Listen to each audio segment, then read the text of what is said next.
Buenas tardes. Ya. Buenas tardes. Continuamos con el programa Informe Comunal, Diálogo Constitucional con el colega Víctor Haro, viendo los temas constitucionales. Nosotros tenemos claro que esto es bastante árido, que no es tan divertido, pero vecino, mire, esto es como una clase de matemática. La clase de matemática en el colegio era súper aburrido, súper fome, como le dicen. Pero al final, ¿cuánto sirven las matemáticas? Entonces nosotros estamos haciendo un programa que no es de los más entretenidos, pero sí esto le va a servir, porque esta educación cívica, porque de pronto hemos escuchado un montón de cosas que son puras opiniones de gente.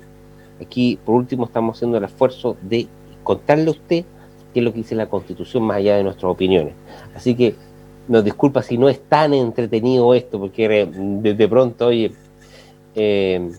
la comidilla, la anécdota tiene mucho más atractivo, mucho más rating, pero esto hay que hacerlo, esto es importante. Y nosotros hemos conversado, don Mito, estamos bastante satisfechos porque hemos hecho este trabajo para usted se capacite, creemos que con esto hemos podido dar nuestro aporte, así que estamos muy satisfechos por lo que modestamente hemos hecho. Así que vamos a terminar con la reforma constitucional, que es un poco, que es lo que va a pasar ahora el 25 con el plebiscito.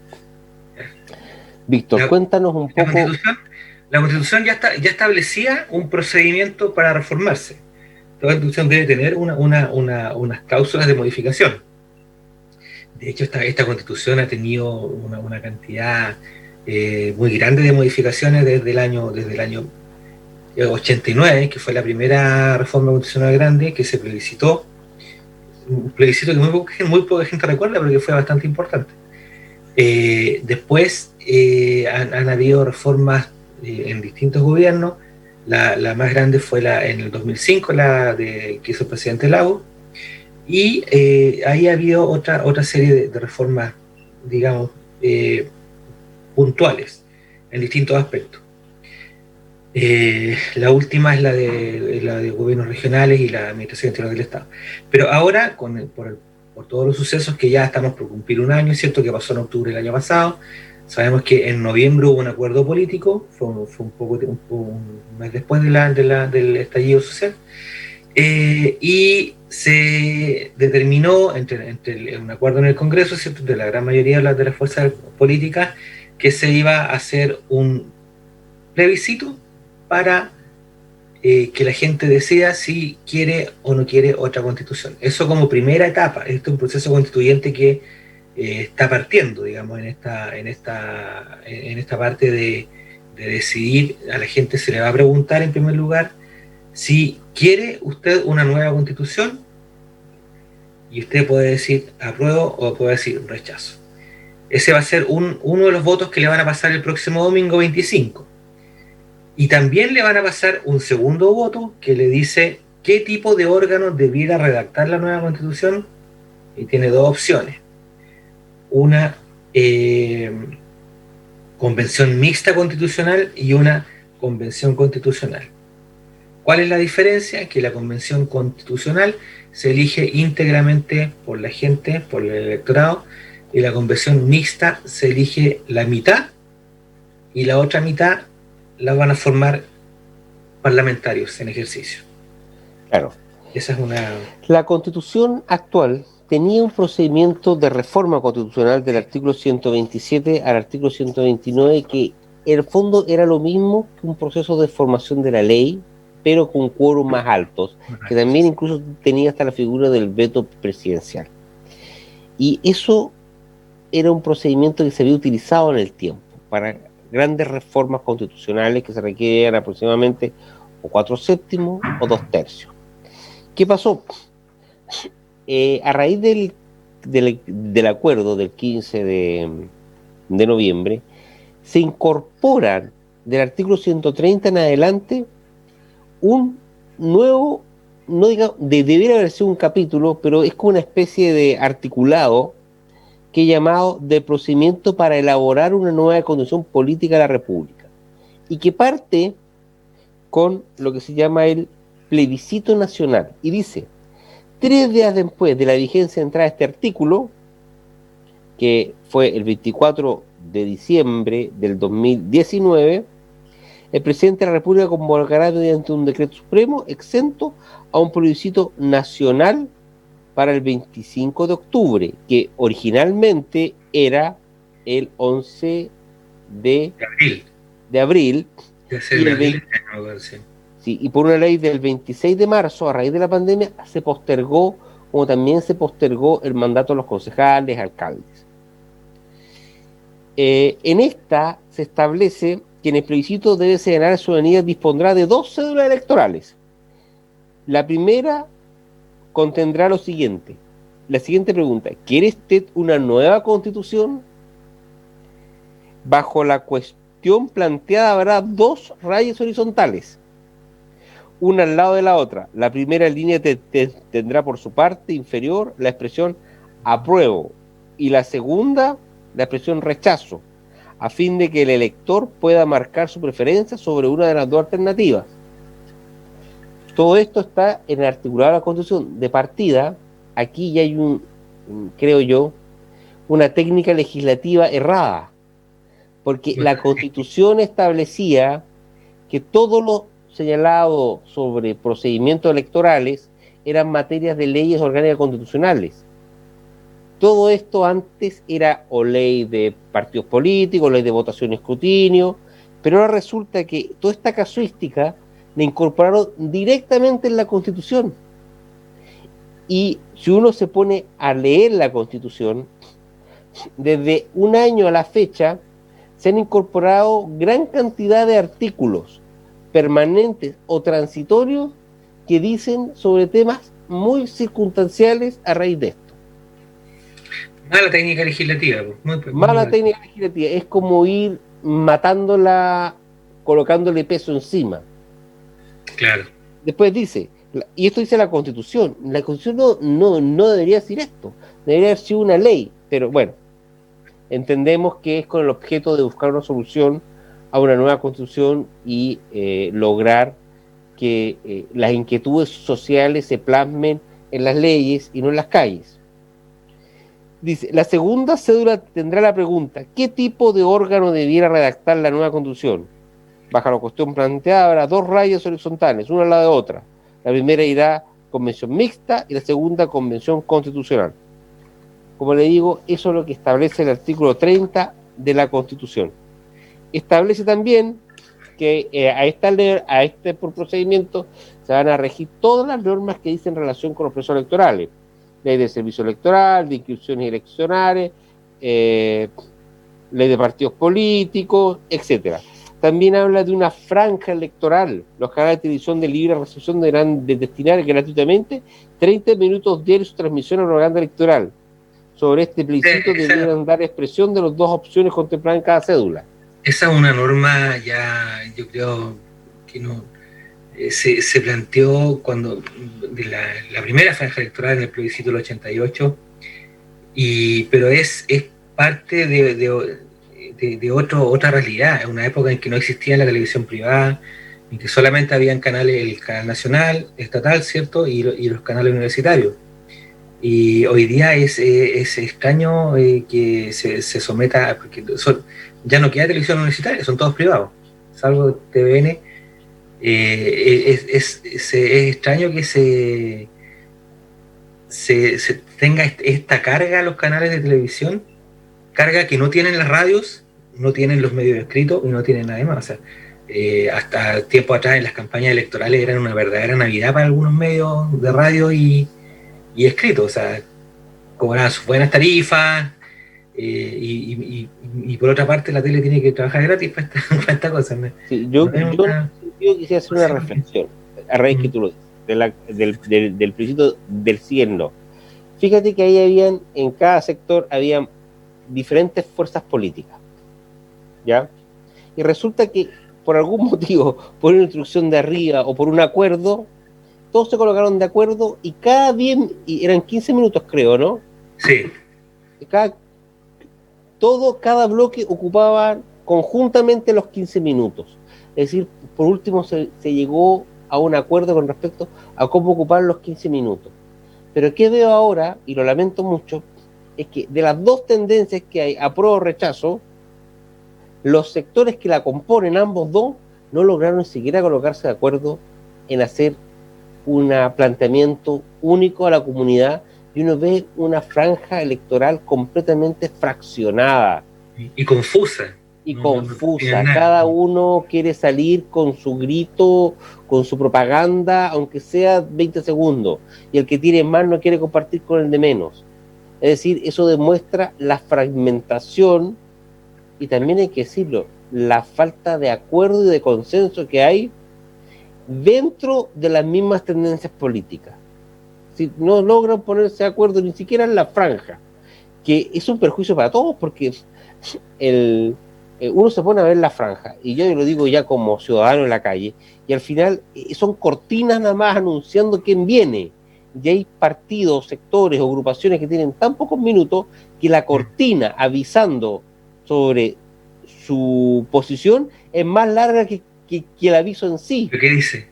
Claro, entonces creo que es una pena que se haya perdido, que se haya desperdiciado un horario importante, un horario prime, para informar a la comunidad, dar una visión de unidad sobre una posición. Al final cada uno quiso su pedacito y no se logró nada bueno. Pero eso para ambos, ¿ah?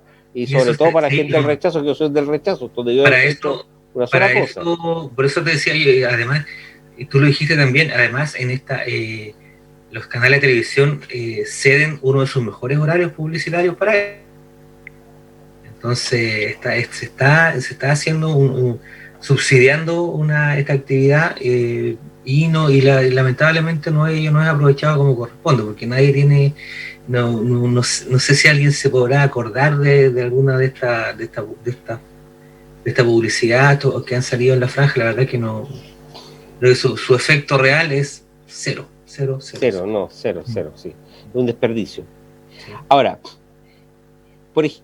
¿cómo se van a llamar estas personas, estos ciudadanos que van a incorporarse a la comisión mixta o a la comisión constituyente? Se van a llamar convencionales constituyentes, así se van a llamar. La persona que salga electa a ser un convencional constituyente. ¿Será honorable también o no? ¿Como los diputados o no va a ser honorable? Por lo menos la ley no lo señala. No lo señala. Y ojo que aquí la ley establece también limitaciones para la Asamblea Constituyente. Sí. Por ejemplo, no puede cambiar la condición de república, pero eso lo vamos a ver más adelante. Los requisitos de incompatibilidad de los candidatos. Podrán ser candidatos a la convención aquellos ciudadanos que se reúnan las condiciones contempladas en el artículo 13 de la Constitución. Ser ciudadano, mayor de edad, saber leer y escribir, no está condenado a pena aflictiva. No será aplicado a los candidatos que a esta elección ningún otro requisito, inhabilidad de provisiones, salvo la establecida en el epígrafe de excepciones. Por ejemplo, los alcaldes, concejales, parlamentarios que se presenten como candidato a convencional constituyente cesan inmediatamente sus cargos de su elección. No hay inhabilidades. No tiene que renunciar antes. No tiene que renunciar antes. Cesan el cargo. Como si pasa si, por ejemplo, un alcalde quiere ser parlamentario. Tiene que renunciar antes, ¿cierto? Exactamente. Y pierde el cargo, sí. Gana o pierda, pierde el cargo. Al momento de ser electo, entiendo. Al momento de ser electo. A excepción de los funcionarios públicos. Los funcionarios públicos no pierden su trabajo y continúan en el cargo. Se van con un permiso sin goce de sueldo, parece. Con un permiso sin goce de sueldo mientras dure la convención constituyente. Y cuando termine, el cargo se les mantiene. Mira, esto tiene una serie de elementos bastante casuísticos y confusos, pero fundamentalmente establece un mecanismo de funcionamiento de la Convención Constituyente. Establece que la Convención Constituyente se obtiene, gana el apruebo, porque si gana el rechazo, no hay Convención Constituyente, que termina el procedimiento. Claro. Si gana el apruebo, debe llamarse a elecciones de convencionales constituyentes para el 11 de abril, conjuntamente con la elección de concejales, alcaldes y gobernador regional. Una vez que se elijan los convencionales constituyentes, el presidente de la República debe convocar a la convención constituyente, sea mixta o sea enteramente constituida por constituyentes, porque hay dos tipos de opciones, bueno, que ya todos hemos sabido, que es el 50% por parlamentarios y completamente compuesta por constituyentes. La diferencia práctica aquí en la región es que en el caso de que sea completamente elegida por los ciudadanos, los constituyentes, acá se eligen 3. Sí.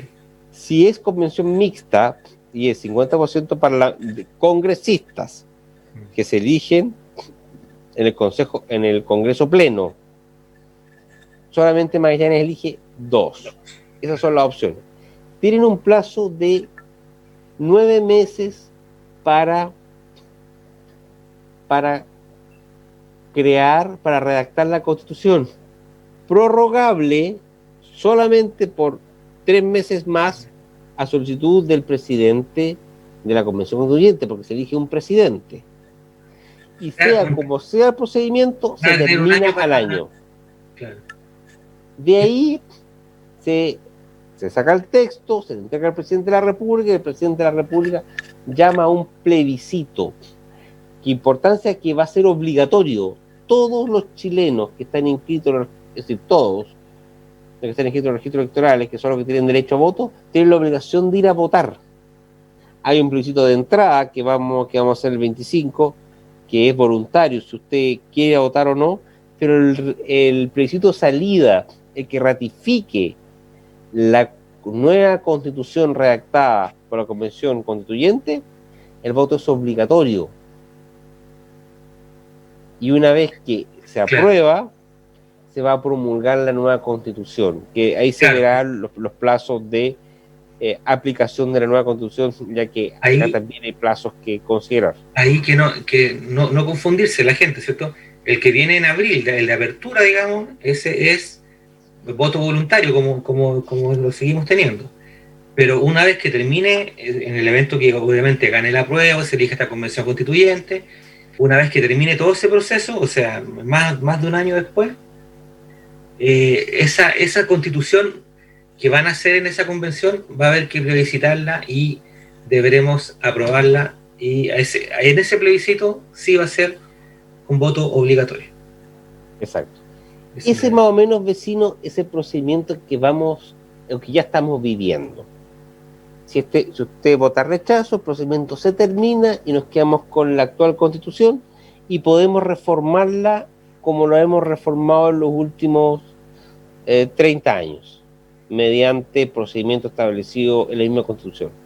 Si gana el apruebo, se inicia este procedimiento de asamblea constituyente que debiera durar un año, o que dure un año por ley, ya que tiene limitaciones. Por ejemplo, también la asamblea constituyente no puede extenderse más allá del año y no puede modificar los elementos esenciales, como por ejemplo la Constitución de República de Chile.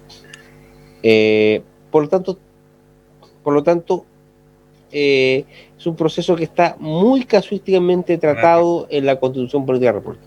Pero además de eso, hay artículos transitorios que dicen en relación con la forma de elegirlo. Y acá entramos a lo que tiene que ver con la paridad, un elemento muy relevante. Resulta que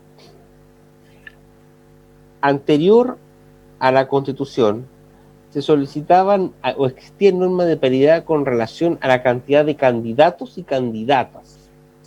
Pero la Constitución de la República, el artículo transitorio, establece que la paridad se elevó a otro nivel, que es que los ciudadanos o ciudadanas electas deben tener equidad de género, es decir, 50% mujeres y 50% hombres. Y esto produce una circunstancia que es que alteraciones al voto, derechamente, alteraciones, yo creo, hay alteraciones al voto. Alteración al voto. ¿Cuál es el sistema que se aplica? Que es un sistema bastante enredado, bastante complejo. Es el siguiente. Se elige primero, cada lista debe estar compuesta por un hombre y por una mujer. Primero una mujer o primero un hombre y van 1 a 1. Y esas son las listas por las cuales usted vota, porque va a ser por lista. El resultado de la elección tiene que dar un 50% para hombres y un 50% para mujeres. Si en las dos listas, porque vamos a simplificar esto, ganan 2 mujeres, ya, la lista que tiene menor votación tiene que correr hasta que llegue a un hombre. Claro, o al revés, que va a ser lo más... Claro, pero pongamos el caso, ¿ya? Entonces, la mujer de una lista que tuvo mayor votación va a tener que darle el cupo al hombre y también viceversa. Si gana un hombre o 2 hombres, van a tener que ir a la segunda. Ese es más o menos el procedimiento que se hace mucho más complejo cuando hay varias listas y además cuando, como pasa acá en Magallanes, los números de constituyentes, convencionales constituyentes, sea impar. Sería impar, serían 3, para acá serían 3. Serían 3. Entonces, ¿qué pasa, por ejemplo, en la configuración total de la convención constituyente? Porque ¿qué pasa si acá en Magallanes elegimos 2 mujeres y un hombre, y en Aysén, que tiene la misma demografía electoral, se eligen 2 mujeres y un hombre? Acontecería que en definitiva había 4 mujeres y 2 hombres. Y estoy simplificando. ¿Cómo se hace? Una complicación. La verdad no lo tengo claro, porque puede hacerse, como dices tú, un filtro a nivel de distrito, pero también habría que hacer un filtro a nivel nacional. O sea, ¿cómo? Claro. ¿Cómo hacemos que Coyhaique de Magallanes elija 2 hombres? Claro. Y Punta Arenas 2 mujeres. ¿Cómo acontece eso? Claro, de repente puede ser que por como dices tú, por un resultado que se dio en Arica, acá haya que modificar los constitucionales e invertirlas porque hay que calzar a nivel nacional. La verdad no lo tengo claro el sistema, pero de que es enredado, es muy enredado. Y también, aparte de ser enredado, distorsiona. Yo creo que soy crítico de esto. O sea, está bien la paridad en cuanto yo pienso a la presentación de los candidatos. Pero porque si tú tienes 4 cupos, bueno, presento 2 hombres y 2 mujeres, excelente, y todas las listas que hagan lo mismo. Pero lo otro ya es meter la mano en la urna. Para mi gusto es una modificación que no sé, tengo mis serias dudas respecto a eso. Espero que alguien me lo aclare, pero no tengo mis serias dudas respecto a la procedencia de este mecanismo. Yo tengo 2 comentarios. El primero, que ya es complejo electoralmente hacer cuadrar las listas en las elecciones de diputados para hacer calzar las cuotas de género en los diputados. Porque ha acontecido, ya pasó ya acá en Magallanes, que un partido político tuvo que excluir a buenos candidatos, hombres, porque la cuota era de una mujer. Y no se pudieron inscribir buenos candidatos hombres porque la cuota era para mujeres. Esto fue un hecho real. Y segunda cosa que también puede ser preocupante es que hoy día, como tú dices, estamos metiendo la mano en la urna o modificando el resultado electoral en función de las cuotas. Que bueno, puede ser entendible. Pero ¿qué pasa si después este criterio se aplica para otras organizaciones? Si otros conjuntos de la sociedad también pide el mismo privilegio, la misma circunstancia con respecto a ellos. O sea, un cupo reservado a adultos mayores. Exacto, que los adultos mayores también tengan la posibilidad, o a los jóvenes. A jóvenes, consideremos que van a haber también cupos reservados a comunidades indígenas. Comunidades indígenas. Eso se aprobó, parece. Va a haber no entiendo cómo va a funcionar, pero parece que va a haber unos cupos reservados. Entonces, ahí está, está bien, o sea, todas estas, le llaman discriminación positiva, algunos, no sé, pero hay que tener, digamos, la suficiente inteligencia o criterio para que esto se produzcan estas ampliaciones de participación, pero sin llegar a distorsionar lo que es la voluntad popular. Bueno, está muy buena la conversación. Hemos podido plantear hemos podido plantear lo que nos habíamos propuesto, que es informar a la comunidad, pero el programa ya se acaba. Víctor, tus palabras al cierre. Bueno, agradecerte primero, Alejandro, por esta posibilidad de hacer este ciclo de programas constitucionales que hicimos. Esperamos, nuestra intención fue siempre ser un aporte, explicar las cosas y que tengamos claro todo lo que vamos a votar el próximo domingo 25. Así que esperamos haber contribuido con este granito de arena para que usted llegue el 25, tiene que llevar su propio lápiz azul de pasta, ¿cierto?, por el tema del contagio. Vaya con cuidado, ¿cierto?, sin distancia social, mascarilla, todo lo que las recomendaciones que siempre se dan, y con la conciencia, ¿cierto?, de que estamos ejerciendo una función de ciudadano, una etapa histórica, independiente del resultado que tenga esta consulta, este plebiscito, ¿cierto? Todo lo que está pasando hoy día es algo de lo que debemos ser parte. Así que, de nuevo, un saludo a todos los televidentes y radioescuchas y que participen, y esperamos haberles ayudado. Bueno, para mí también es satisfactorio haber podido concluir este ciclo que ha tenido como objeto informarlo a usted.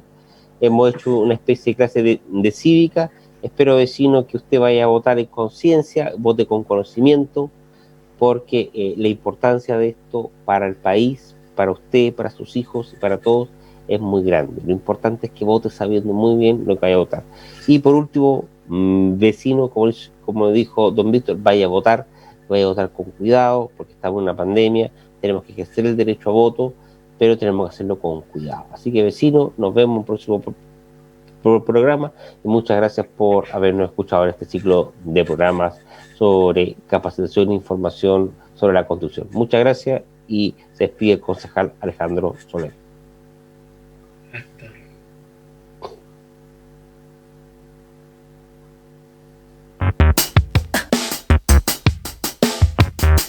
Polar Comunicaciones presentó Informe Comunal con el concejal Alejandro Soler Gutiérrez.